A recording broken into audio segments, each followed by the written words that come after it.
Japanese cuisine is known as art of its cooking techniques and warranted tastes of various foods.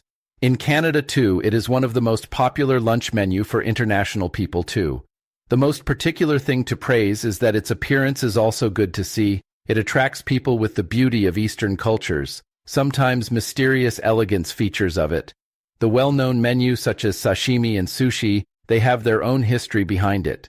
The history is determined and evolved around years of many times, not only landscapes and its specialty from each region. To know about it is one step forward to understand the culture's not only tasteful, but good addition of knowledge about state of art in Japanese cuisine.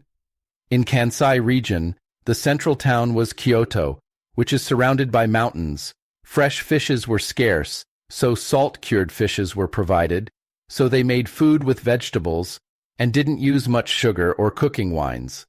In contrast, in Kanto region, the central town was Tokyo, close to coast, so fresh fishes were widely used, and more uses of sugar and cooking wines.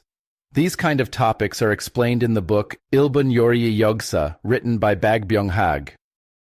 Dr. Bagbyung-hag is PhD degree holder who are specialized for Japanese cuisine, who had appointed Master of Cooking and had written several books about the topic.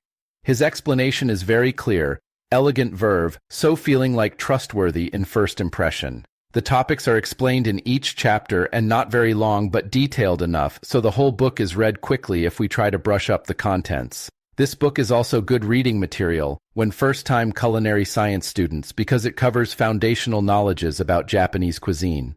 I am learning concepts in Japanese cuisine and going to write introductory writings about it. This book is very helpful for this purpose too.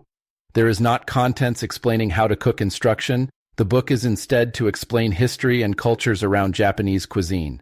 The things explained will be good friends of professionalism to any readers whether they are becoming pro or not. Each purpose this book is very great book. Recommended reading.